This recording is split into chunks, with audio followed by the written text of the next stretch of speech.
некую таинственная часть нашей Солнечной системы. Вероятность ее существования НАСА признала лишь в 1982 году, при том, что шумеры еще 5000 лет назад уже называли ее крылатым диском и утверждали, что появление Нибиру на небосклоне сулит одни неприятности. Какие именно, выяснил Александр Огородников. Может ли небо упасть на Землю? Вопрос уже не актуальный. Прогрессивное человечество ждет более грандиозного события – падения на Землю другой планеты. Конечно, не в прямом смысле слова, но планета Нибиру подлетит к нам так близко, что последствия могут быть катастрофическими.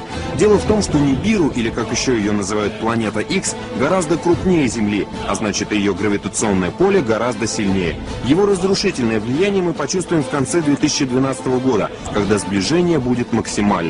Как следствие, изменение наклона нашей планеты, а соответственно и полюсов. Глобальное похолодание там, где сейчас тепло, и очередной всемирный потоп. 2/3 населения нашей планеты попросту погибнет. Согласно одной из теорий, Нибиру – это планета богов. В древних текстах их еще называли анунаки, то есть сошедшие с небес. Раз в 3600 лет она якобы появляется, приближается к Солнечной системе, к Земле.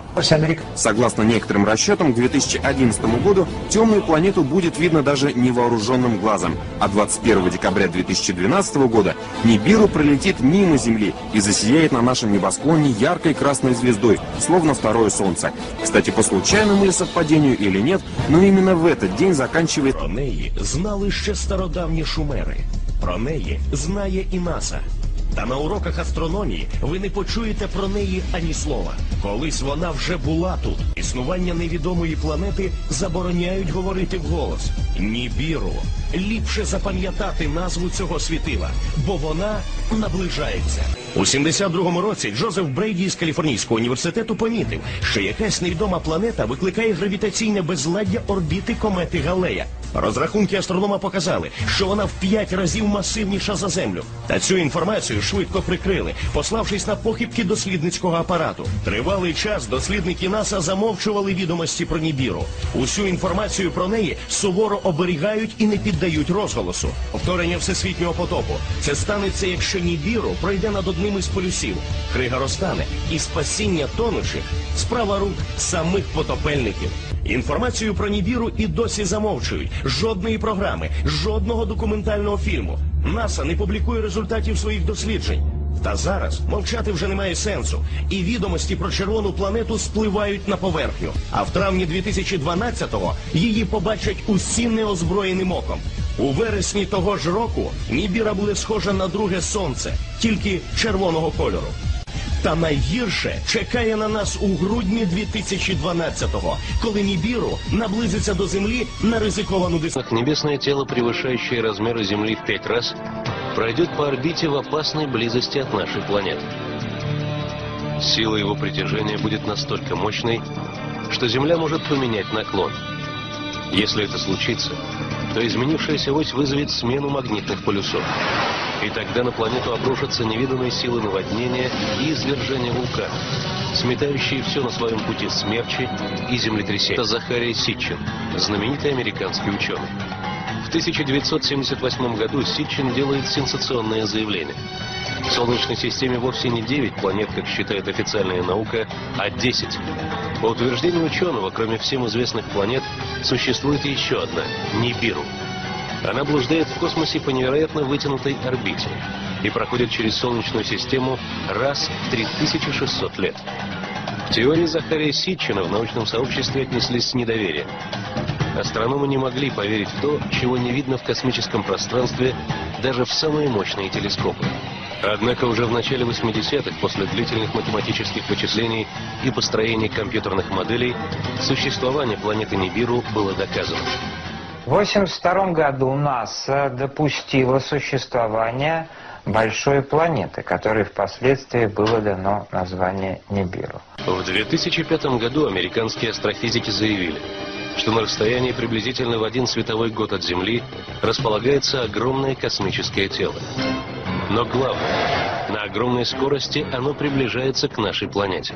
Небесное тело настолько темное, что ни оптические телескопы, ни другие приборы не в состоянии его увидеть. Зафиксировать загадочный космический объект ученые смогли лишь 2 года назад, когда на земную орбиту вышел новый сверхмощный инфракрасный телескоп. То, что увидели астрономы на расшифрованных снимках, сделанных с телескопа, надолго повергло их в шок. В черной пустоте космического пространства четко угадывались очертания огромной планеты. Сомнений уже не оставалось. Это Нибиру. Инфракрасный спутник, который действительно засек объект достаточно больших размеров, и ему удалось этот объект не только засечь, но и как-то зафиксировать, сфотографировать. После изучения параметров и траектории движения гигантской планеты, ученые пришли к неутешительному выводу. Нибиру больше Земли в 5 раз. Но самое страшное, через 3 года она может пролететь в нескольких сотнях километров от Земли. Находясь так близко к нашей планете, она запросто сможет сорвать с нее атмосферу. Ученые выяснили, что однажды Нибиру уже погубила другую планету. Оказалось, что 16 миллионов лет назад в нашей Солнечной системе существовала планета Фаэтон. Она располагалась между Марсом и Юпитером. Теперь на ее месте пояс астероидов. Ученые считают этот пояс не что иное, как осколки древней планеты. По словам астрофизиков, скорее всего, Нибиру столкнулась с Фаэтоном, когда она в очередной раз проходила через Солнечную систему. После такого удара планета разлетелась на куски. По словам ученых, правительство просто скрывает от человечества правду, чтобы не вызывать панику.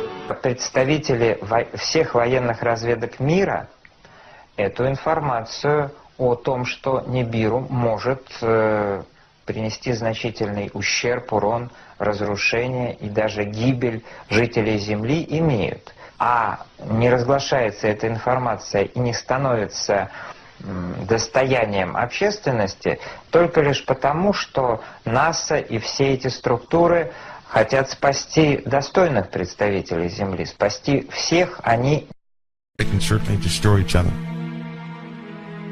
Demons work through people to accomplish something. There's no ET, all this alien stuff is just diverting people. And what it's doing is it's training people to allow any spirit into their lives. It's not about aliens, it's about a person inviting demons into their lives. That's what it's about.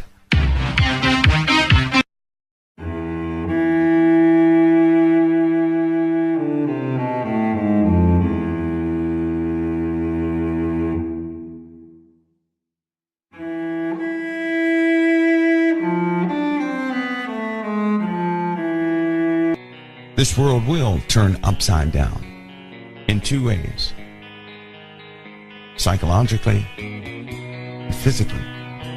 Because the rotation of the earth is going back to what it would be. They know the rotation of the earth has changed every time the cycle comes. And I think we're months away from the end of the down curve to the cycle we're in. Right when we hit the bottom, that's when everything goes berserk. That's why they're telling people about these new planets. Oh, they find, you know what, it's so, you can't really trust science either. They reportedly find one planet, then they lose it. How do you lose a planet? Because they made it up. And it's really becoming laughable.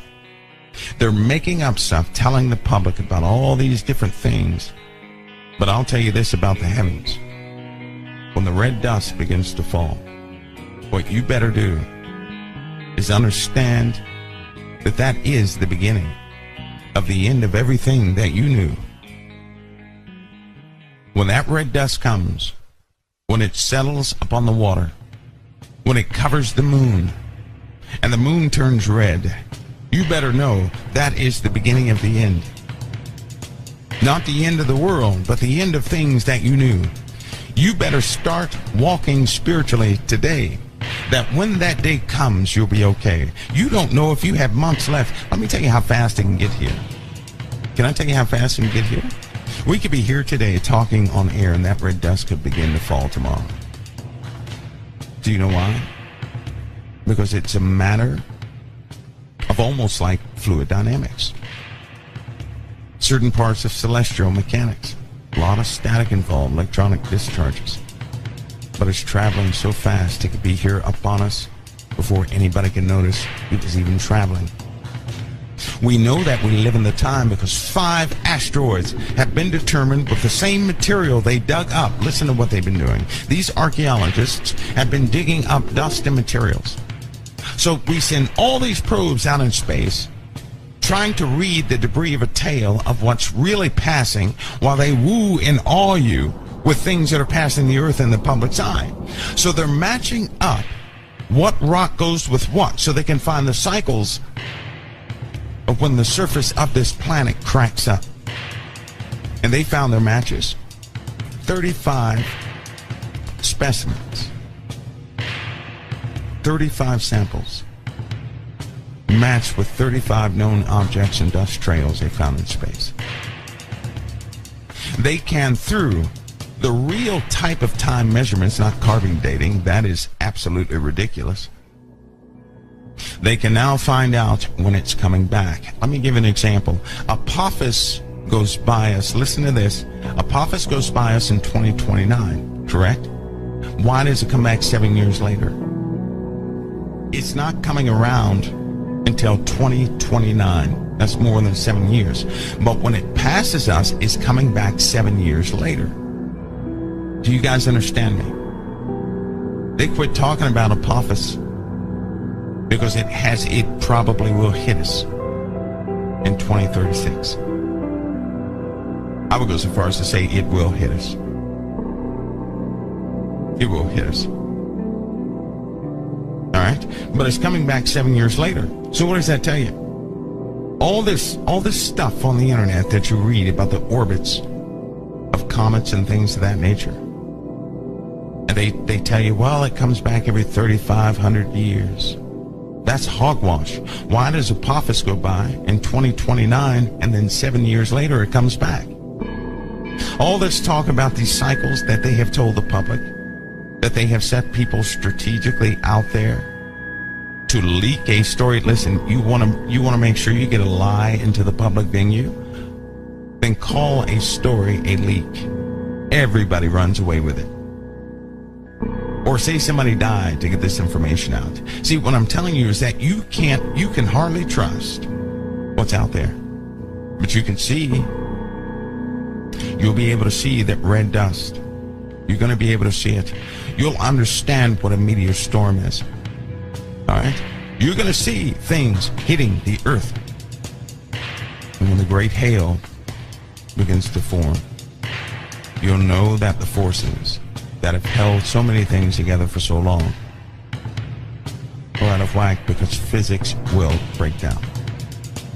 You guys are going to experience strange problems, electronic phenomena you've never experienced before. I'm giving you signs that you can see for yourselves for what's happening. Listen, any demonic entity affects electronics. It's pure and simple. With electronic phenomena, you know you have a demon present or spiritual energy is high. You'll notice that too, weird things happening. But in the skies, you're going to notice a hue. You're also going to be aware that something has happened to the plant life. The plant life is not going to be like it used to be. Many trees are going to die. Listen to me. Many trees will die, and not from insects. You're going to die. Plant life is going to begin to die. All right? You're going to be able to see this with your own eye. No, they're not going to discuss this because it sounds stupid, just to be honest with you. I'm showing you things you're going to see with your own eye. That will be your proof. If you have to see something, that will be your proof. Even now as we speak, forces are exponentially increasing upon the face of the earth. Not gradually, exponentially.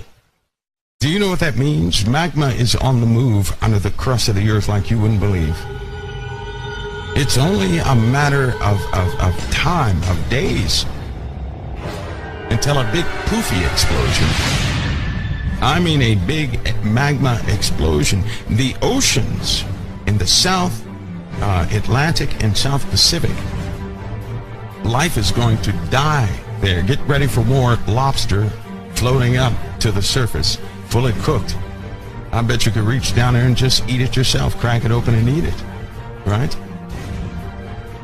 It's funny, don't let them beguile you either. You see, while everybody is looking, it is not what you see that can hurt you so much as the things you don't know about and can't see. Most of the volcanoes of the earth are under the ocean. They are not on land. How many of you know that? Have you guys ever investigated the volcanic activity underneath the ocean? That's where most of the horror stories are, under the ocean. Under the ocean.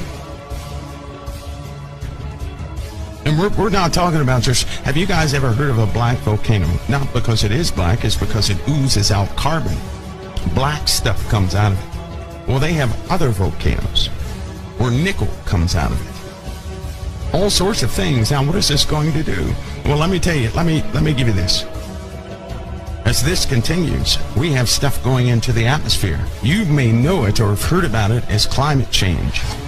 Do you know why climate change is very important? Because it's happening solar system wide. They're having climate change on Mars. In the last 14 years, everything has been heating up, but on Mars and Venus, it's really heating up. I mean, for goodness sakes, you got water trickling down off of certain places in Mars. And the Earth, too, in a like manner, is doing the same thing. And the tilt of Mars is changing, and the Earth is about to get ripped. Listen, the Earth will get jerked in a 2-degree change in its axis. Now, just think of that. Think of a 2-degree change in the axis of Earth in less than 1 minute. You know what happened with that? It's called a double wobble. It wobbles already. But there will be a wobble within a wobble. And the internal wobble is going to be rough and continuous, and it's not going to stop. People are going to be sick for days on end. It's going to feel like you're seasick on the surface of the Earth. You know that happens, it's happening right now to Jupiter, a double wobble. It came from the outside coming in. That's why they were in a rush to go take pictures of Pluto. Not because, ooh, let's see what's on there. They didn't want to know that. They can see Pluto and the forces acting upon Pluto from all the way here on Earth. But that's not what they're looking for. They were not looking for the beautiful colors on Pluto. They wanted to see if there were, they have different sensors on what passed Pluto. All right? They showed you the pictures. They're not concerned about the pictures they showed everybody else. They want the magnetic data that came back from the probe. That's what they want. They're not concerned about the pictures on Mars either. They really don't care what's on the surface of Mars. They want to know what happens to it because it is our warning that we're next. You see, when something happens to Mars, we have about 96 hours before we endure the same thing. So why wouldn't you invest money and put probes all over Mars? That's our early warning system. Then you have other probes that are closer to the sun, right? You have to have those there because the sun has a bad habit of shooting out these magnetic vortices that nobody ever talks about. Huge magnetic, we're not talking about a flare or anything else.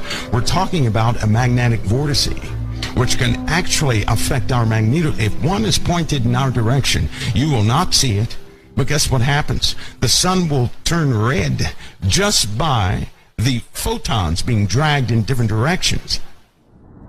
Light will appear to have changed from the sun. And then it's going to grow a tail. I wonder what the explanation is going to be with that. When the sun grows a tail. When its sister, I guess you could call it. When those forces begin to act and all the sun's particles begin to drift out to a certain location. I wonder what they're going to say. It's going to look like a teardrop. What would you do if you saw the sun as a teardrop? Of course, you'd have to have some magnificent shades because it's going to be extremely bright, and then all of a sudden, poof, it'll put out a greater amount of heat, but not the photons. The photons will be redirected to something else. I wonder what people will do, and it will have no light till the second object passes. It will have zero light. You see, when you live in a binary system, when the cold star, I'm just saying cold, when the cold star gets near the one with all the energy, it begins to feed off of the one with the energy. How many of you knew that? Nobody out there studies cosmology? So it takes all the active components, the photons, all the light and heavy particles, the fuel and everything else, and it sucks it into itself. It kind of refuels, right? What is that called? That means the sun is going to go black. It'll go black, but it's going to be twice as hot.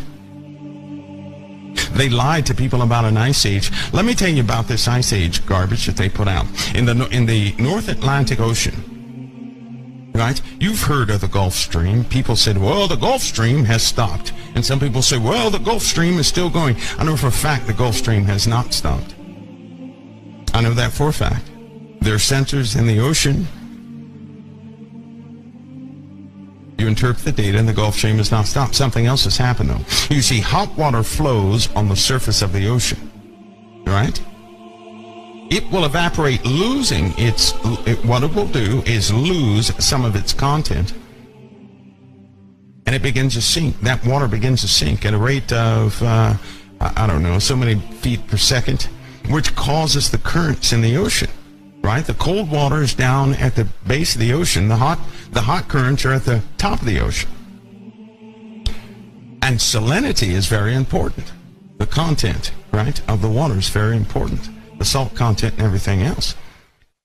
So fresh water at one point stalled this North Atlantic flow, causing Europe to freeze. Europe froze to pieces, right? And that was caused through the melting of the end of the last glacier age. If you look at a weather map on infrared and you see the cloud formations, you're going to notice in the South Pacific Oceans, there's a stalled system that's constantly evaporating. Clouds are coming from this area. Certain parts in the North Pacific, you'll see the same. But the North Atlantic Ocean, you're going to see the flow of clouds in a certain pattern. Right? A certain pattern. And as the South Atlantic and the Indian Ocean begin to heat up, that's what causes these storm drivers that hit Florida and things of that nature, right? But something else is happening. Everybody's worried about the hot water not being hot anymore. It's going to be cooled off. But what happens when it gets too hot, ladies and gentlemen? What happens? The cold water at the bottom is going to begin to heat up. And guess what happens? It interrupts the return stream. It causes a superheating event. And that's through volcanism. And then when that happens, the jet stream is affected.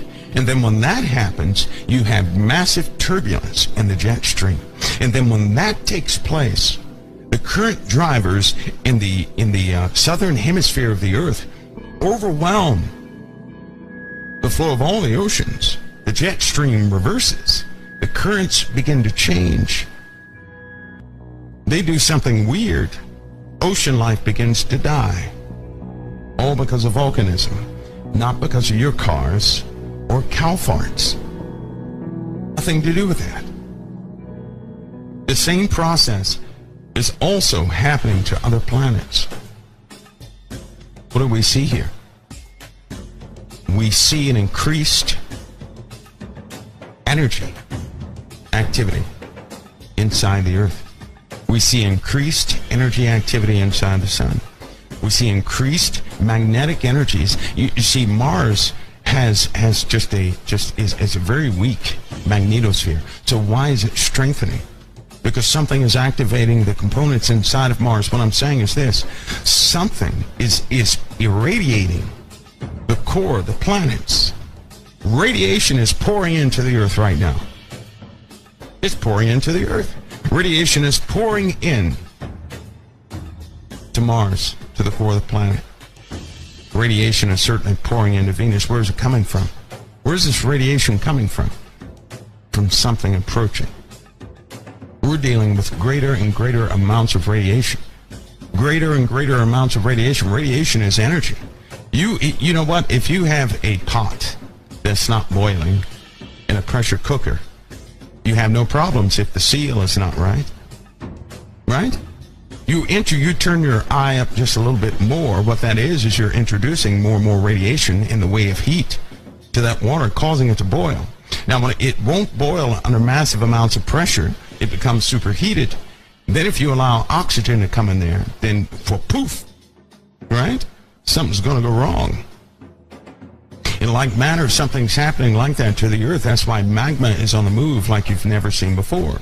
Some of the conduits that would stretch 200 kilometers, right, down to the source of where magma's normally generated, things of that nature, they too were on a cycle, kind of like the ocean currents. They too have a current, a cooling and a heating type current, cold and hot, right? Of course, you can't call magma cold.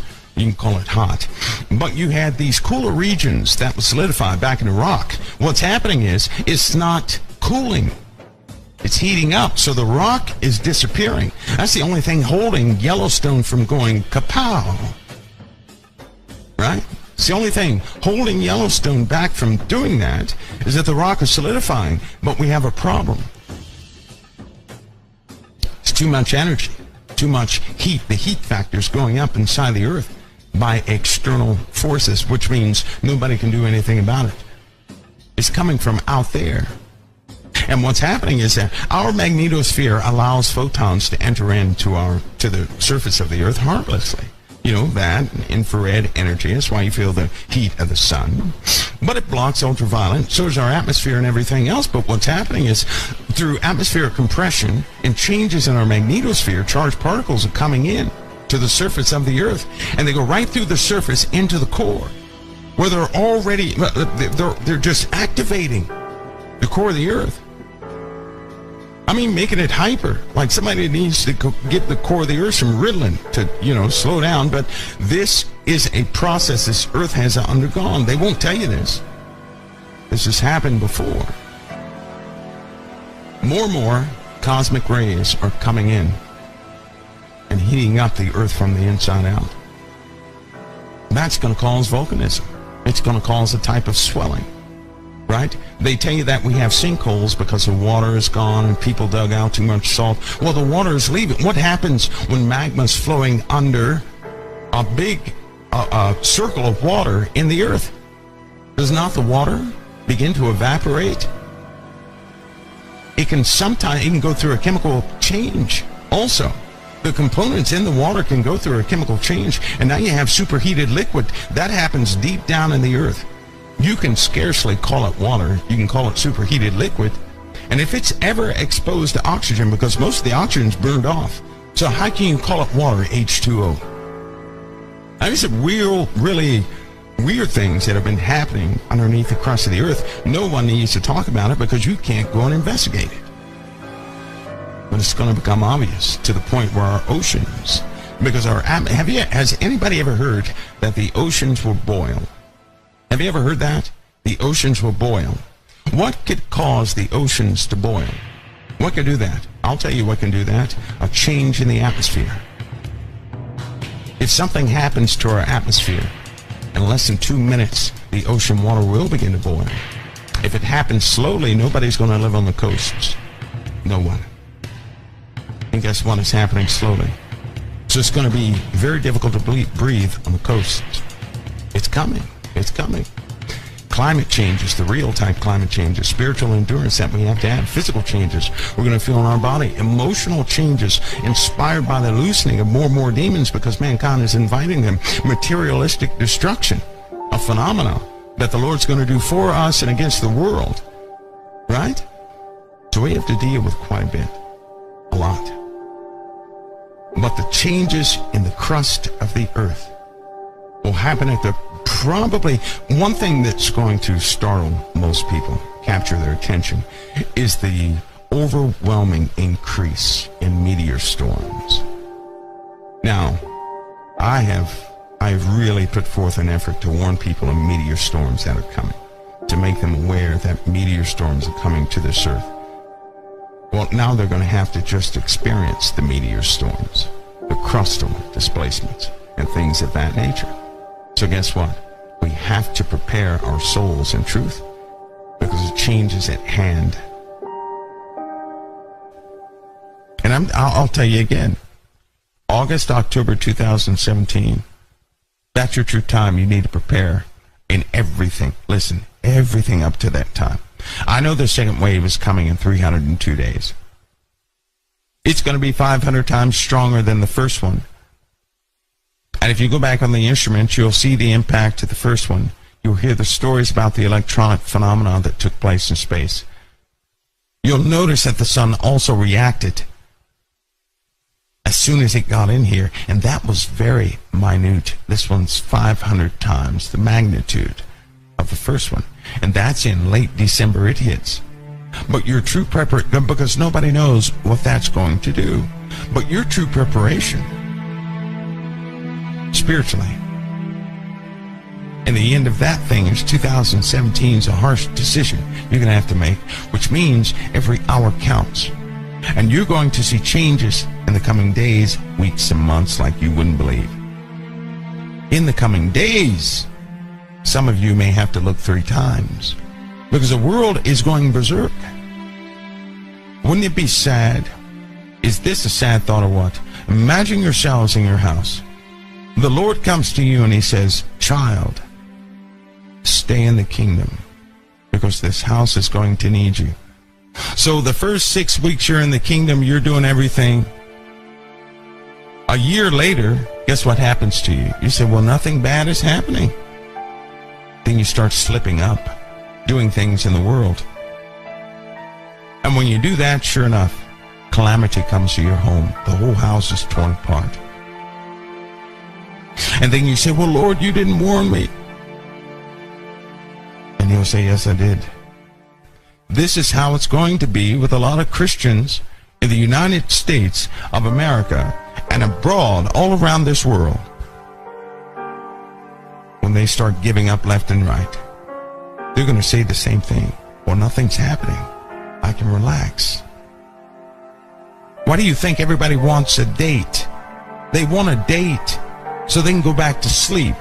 Anybody who looks for a date is going to push the button on the alarm clock and go back to sleep.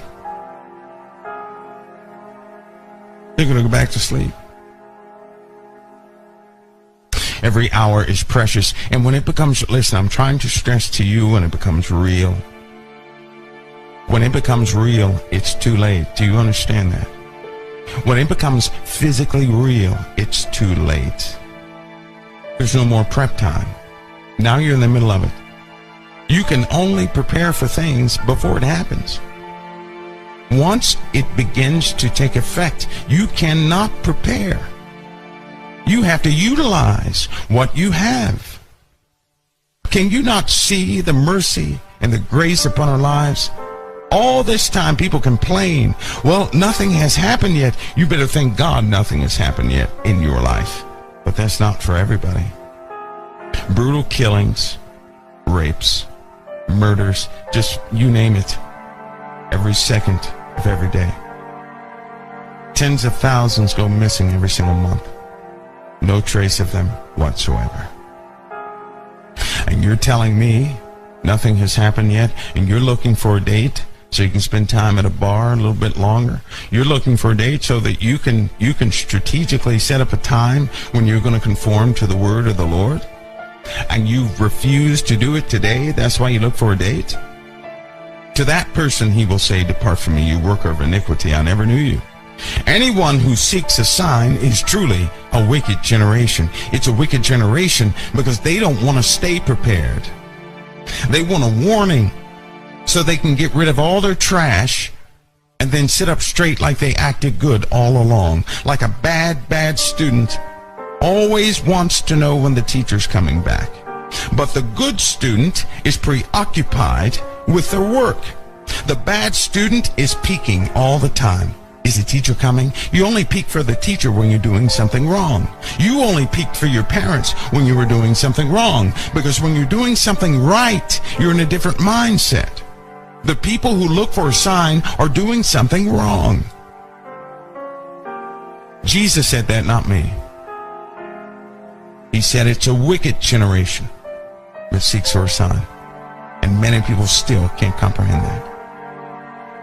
We need to realize that the Father's in full control, that we are his children, and we have no more time. Dark skies and in some rain, obviously, with the windshield wipers going. Let's hope that they're not doing what we call sometimes entering the bear's cage, coming out of the rain right into a rain-wrapped tornado at this point. Members of the District of Columbia National Guard deployed to support government officials and district residents during Winter Storm Jonas. Soldiers and airmen dispatched to various locations around D.C., providing support using military vehicles to transport supplies and essential personnel. The district guardsmen also helped emergency response vehicles and civilians trapped in the that storm. left a trail of debris in the city of Koshigaya. Video footage shows what appears to be a tornado. Firefighters and police say the powerful winds ripped through parts of the city and damaged more than 300 buildings. To 100 meters across, it was one of the largest tornadoes ever in Japan. Scientists at Japan's meteorological agency have surveyed the damage. They've determined the tornado's strength. They say it measured 1 or higher on a scale between 0 and 5. The scientists say a level 1 tornado packs winds of about 120 to 175 kilometers per hour. The Vatican knows, and I have some local connections there that I know about the Vatican and what they're doing. The Fortune 100 companies, they're getting ready and being prepared. Creative forensics when it comes to secrets and how military intelligence knows about things before they happen. Because of what I do and what I do professionally, I interact with people involved with law enforcement, including the FBI. Would the federal government of the United States of America lie to you? Creative forensics. Of course they would, and they have for decades. Creative forensics. My first-hand awareness began in year 2000. 2 different men, friends of mine, they're both researchers. They approached me and they said, John, there's this thing that's going to happen. We're not sure about the date, but it's going to happen. When it does, there's going to be abrupt climate change. There's going to be 200-mile-an-hour wind. I need to find out if this is true. And my confidential source, a friend of mine, he says, John, it's exactly what you said it is. It's coming. It's going to hit us. It's going to hit us hard. And there's going to be 200-mile-an-hour winds. And there's going to be massive tidal waves and earthquakes and all the rest of all the things that you said.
Scientists are telling us we're heading into a new ice age? What? The Earth is warming. On what timescale? This year was the hottest year ever. Was that before or after NASA and the NOAA altered the temperature record to make recent years warmer? Recent research, however, suggests that there is a possibility that this gradual global warming could lead to a relatively abrupt slowing of the ocean's thermohaline conveyor, that's the Gulf Stream, ladies and gentlemen, which could lead to harsher winter conditions, sharply reduced soil moisture, and more intense winds in certain regions that currently provide a significant fraction of the world's food production. With inadequate preparation, the result could be a significant drop in the human carrying capacity of the Earth's environment. That means people are going to die. That's what that means. What will be happening in the future with abrupt climate change?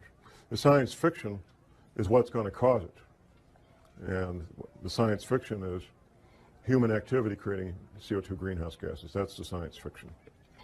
And quite frankly, because you can do this from your home if you've got internet access, there's buoys out there in the Atlantic that give 24-hour, 7-day-a-week readings of the ocean temperature. And anybody can do this any place. You don't need to be on a little island off the coast of Scotland. And they're watching the ocean temperature. And then there's a dramatic drop in temperature on one buoy, then another buoy, and so forth. And what they're watching is the North Atlantic thermohaline conveyor, which is also called the Gulf Stream. Just a couple of years ago, there was an announcement that the Gulf Stream had slowed down by 30%. My private sources tell me it's been more than that. ClimateGate was hype and it's been debunked.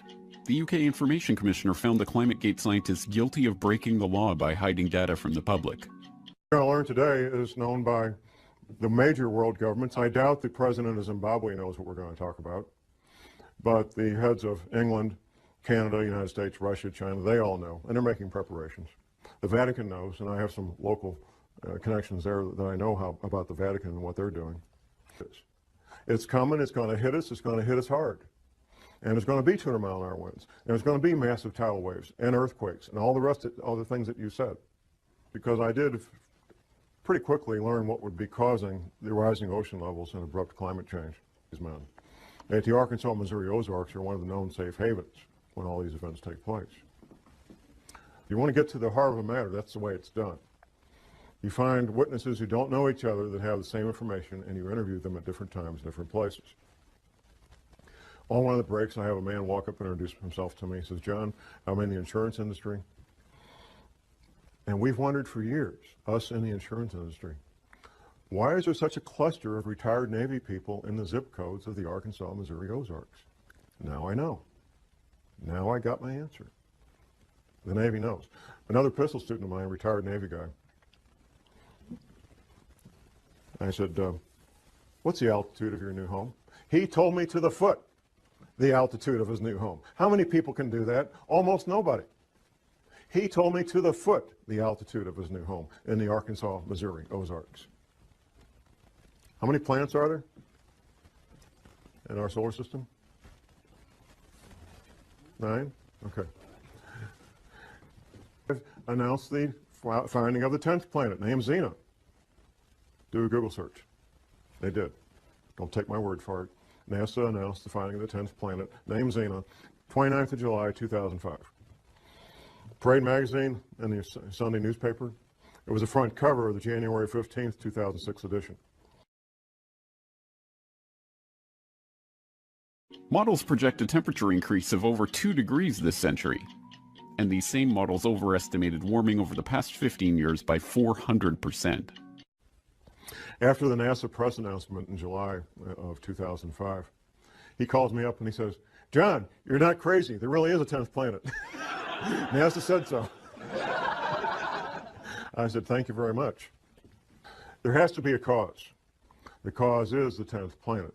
Now, what NASA is calling the 10th planet is not the 10th planet we're concerned about. It's the 10th planet that's referred to in the Bible, also called wormwood. The closer you are to the current equator, whatever that might be, the better off you are when these things happen, if there's a pole shift, because your climate's not going to change all that much.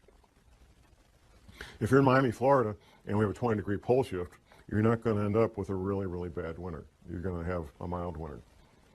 But if you're in Maine and you got a 20-degree pole shift, you could end up with the weather of Siberia real easy.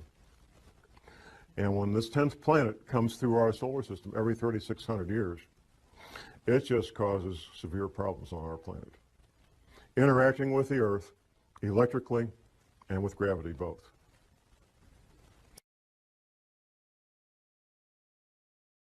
Climate denial is a well-funded conspiracy. Actually, the real money is to be made in global warming alarmism. Professor James McCanney, who is a credentialed scientist, has written a number of books on this. He's a real astrophysical scientist, and he knows about this stuff. I'm a private detective and a researcher. I'm not a scientist. But I can tell you what the scientists say, because I've read their books. And I can tell you what Dr. Velikovsky said, because I've read his books. And I can tell you what the Bible says, because I've read the Bible. And all these things are true, and all these things are in the process of happening right now. Where is all this water going to come from? Up until last year, I was thinking, oh, melting ice at Antarctica, melting ice at Greenland. But that, how could it melt that fast? Well, it can't melt that fast, even with what we're going through. It turns out the answer was right in front of me all the time. There is a bulge of water at the equator. It turns out that sea level varies as much as 494 feet up and down from that rock in Cornwall, England. Now that's like a 50-story building. I mean, it's a lot of water. And there's a bulge of literally millions of cubic miles, 1 mile by 1 mile by 1 mile, cubic miles. Millions of cubic miles of water bulge at the equator of this planet. It wasn't common knowledge for John Moore, I found out. It's not common knowledge for most people. It's held in place by two things, the rotation of the Earth and gravity. Anything that changes our true north, our pole, by more than just a couple of degrees will cause that water to be disrupted. And there's a technical term for it, slosh. And there's records locked up in bones and stone of this having happened in the past. Velikovsky talked about it extensively in his books. Now, from Washington, D.C. to Boston is basically one big city. All that's going to be gone. Going down the coast to Atlanta and down to Florida. Florida, the highest point in Florida is on the Panhandle, 55 feet above sea level. Florida's finished, except for a small part of the isthmus, maybe. And that's a big maybe. Gulf Coast, Alabama, Louisiana, Mississippi are pretty much going to be gone. In fact, the new mouth of the Mississippi will be at the current Arkansas-Louisiana state line, a couple hundred miles up from where it is right now. Going down around the coast of Texas, Texas will take damage about 100 miles inland. California will take damage 25 to 100 miles inland, depending on a couple of things, the level of the altitude above sea level and seismic activity. On up the west coast to Oregon and Seattle, all coastal areas being damaged 50 to 100 miles inland. And once again, seismic activity is going to play a big role in what happens. Locally in the Midwest, we have something called the New Madrid Seismic Zone. Once the Mississippi River becomes 50 to 100 miles wide, the U.S. Navy, not John Moore, the U.S. Navy says it will trigger at least 3 9-point-plus earthquakes on the New Madrid Seismic Zone. Southern Illinois will basically be one large swamp. In fact, southern Illinois is already pretty swampy.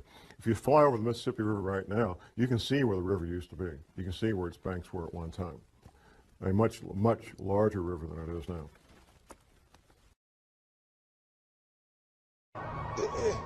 It's from Time Magazine, Monday, June 24th, 1974.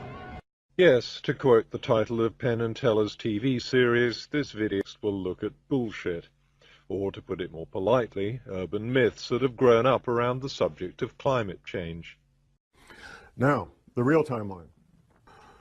These relocations, which you could call evacuations, are due to have everybody who's part of continuity of government planning. It's not all federal employees. If you work for Health and Human Services, you're toast. There's no place waiting for you in Denver. People in the intelligence agencies, people in certain parts of the military, not all the military. the scientists, the engineers, the doctors, that they want to have in these shelters. These shelters are literally hundreds of millions of your tax dollars where people can live and work and have hot showers and pizzas and video movies for years without ever leaving the place and be quite comfortable. And then what we sometimes refer to as a New World Order, which will be basically corporations running everything, banks and corporations, they fully expect to come out on the other side of this intact. The agendas of the people that control the world, the international bankers and the Fortune 500 and so forth, is to have a planet with far less people on it than there is now, either inadvertently through these earth changes or by design, through World War III, a flu pandemic, or severe economic collapse leading to societal disruption, or all three happening at the same time. What we're living in right now is as phase one. Phase one is where normal commerce takes place. We can have our careers, interact with our families and our social events that we normally do, and life appears to be normal. The powers that be are using phase one to finish their final preparations.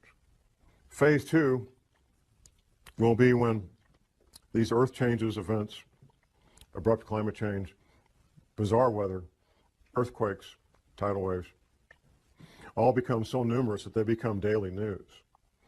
In fact, when I meet people out in the street, almost everybody comments on how bizarre the weather has become. And that's pretty much a topic of daily discussion. The government, the powers that be, will claim that these bizarre weather-related events are related to global warming. And when they're happening, that we need to start cutting back on our creation of CO2 greenhouse gases. As these events become more severe, you're going to hear more and more men with lab coats from NASA talking about global warming being caused by human activity, and that it will be better and everything's going to be okay, so you can go back to your baseball games and go back to work Monday morning. Things are going to be fine. That's phase two. I looked at the science of climate change and real research done by experts on both sides of the issue. Now it's the turn of the amateurs. Now, I love Penn and Teller, and I appreciate that bullshit is supposed to be entertainment. But this claim also pops up in internet blogs and even mainstream media. This is Time magazine in 1975. Another ice age is coming. We're all going to die. And this is Senator James Inhofe, who not only cites Time, but also this 1975 story in Newsweek. George Will cites a 1975 article in the New York Times. And Michael Crichton makes the claim on page 315 of his book, State of Fear. In the 1970s, he writes, all the climate scientists believed an ice age was coming. But these are all popular newspapers, magazines, and novels, not scientific journals. It's from Time magazine. So what, Penn? Time magazine isn't peer-reviewed. It's just as capable of misreporting and sensationalizing stories as any other magazine. Don't just take my word for it. Read the story and tell me exactly where this claim about an ice age comes from. 5 people, all scientists, were named in the story. They all agreed that the Earth had been cooling. Sure, that was evident from the temperature data. But not one of them substantiated Time's line of an impending ice age. And one of them even said the period of cooling was about to end. So where did Time get the idea an ice age was coming? Well, the magazine had to resort to an old journalist trick of inventing a pack of unnamed and unquoted sources. Climatological Cassandras are becoming increasingly apprehensive. That may be, but why couldn't Time magazine find one of these climatological Cassandras?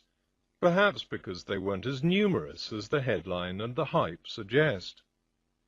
The question is, how many climatologists in the 1970s did accept this conclusion of a coming ice age? If you want to find out, it's no good thumbing through Time and Newsweek.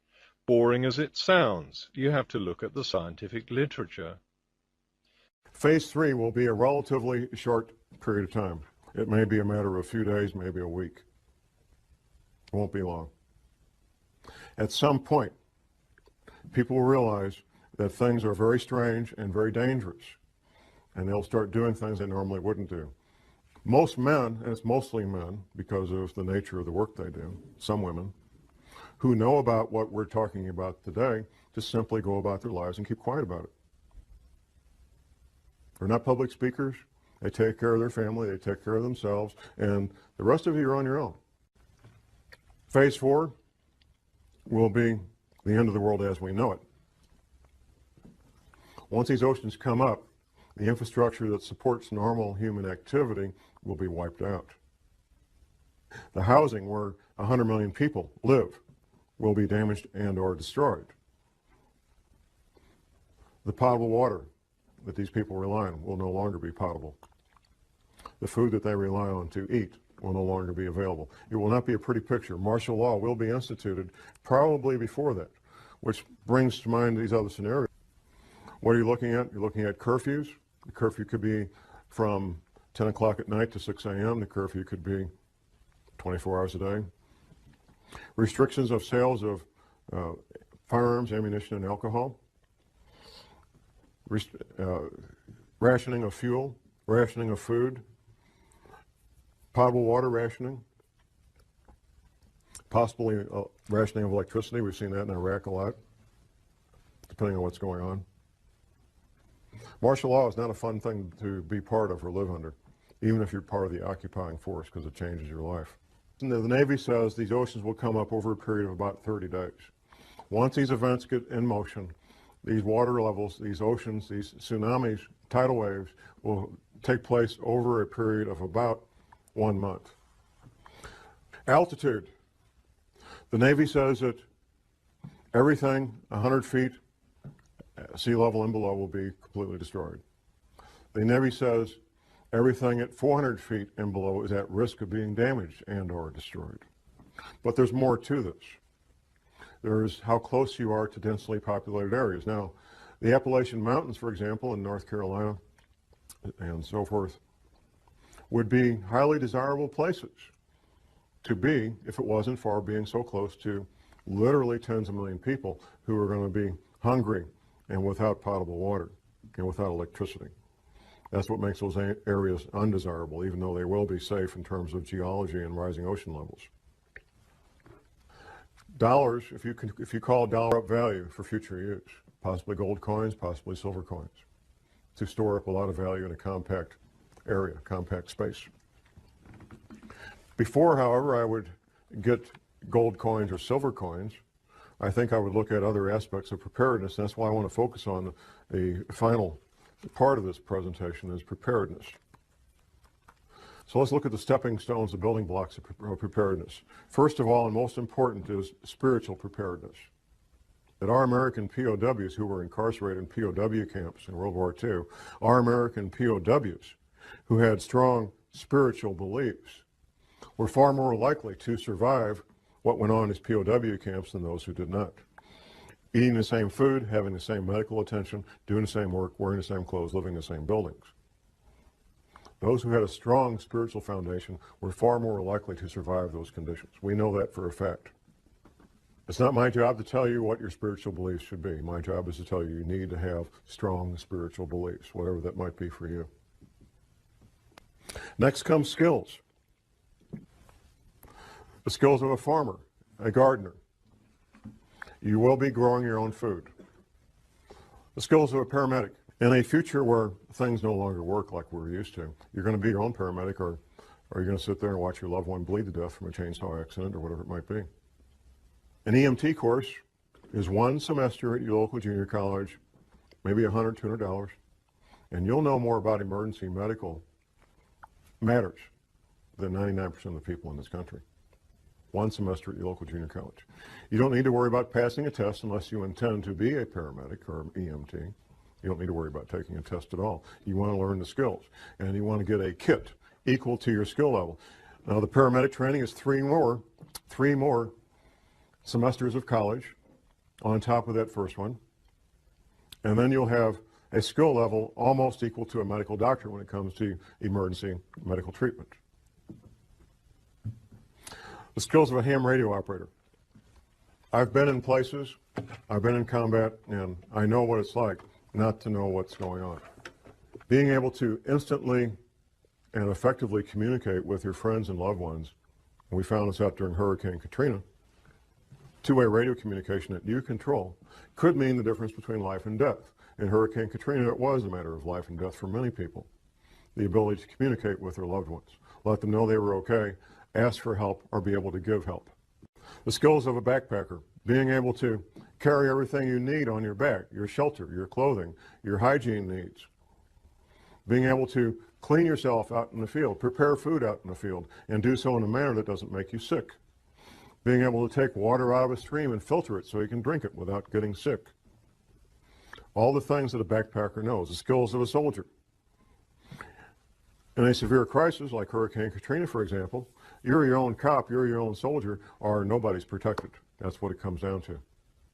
You become your own soldier, you become your own police officer, and you protect your loved ones because of these skills that you learn. Animal husbandry. In a severe long-term crisis, having goats and sheep and chickens and ducks and rabbits can mean the difference between a fairly good and healthy diet and one that's terribly lacking in protein. It's extremely difficult to get the protein you need from an all-vegetable diet. Extremely difficult. The skills of a carpenter, of an electrician, of a plumber, things that we may call up a professional to do now, you will be on your own to make these repairs. The skills of an automobile mechanic. All these skills take years to learn, and you can't learn them out of a book, at least not and be very effective. There's some things you can learn out of a book, but without practical application, you're just guessing at how this stuff works. The first thing you notice is an admission from a lot of scientific bodies that there was great uncertainty about the climate in the 1970s. Okay, but was there any kind of consensus? Well, if all or most climate scientists were predicting another ice age back in the 1970s, there should be lots of scientific papers from that time supporting that conclusion. After all, there are hundreds of scientific papers today supporting anthropogenic climate change. A review published in the Bulletin of the American Meteorological Society looked at the scientific literature rather than the popular press. 3 climatologists searched scientific journals between 1965 and 1979, and yes, they found 7 papers predicting not an ice age, but global cooling. The only problem is, they also found 44 articles predicting global warming. Even though the world was cooling in the 1970s and had been for 3 decades, even so, 6 times as many climatologists predicted that the danger was global warming, not global cooling. For the purposes of propagating an urban myth, the claim about a consensus on an imminent ice age simply does the rounds unchecked, even when it's dressed up as science.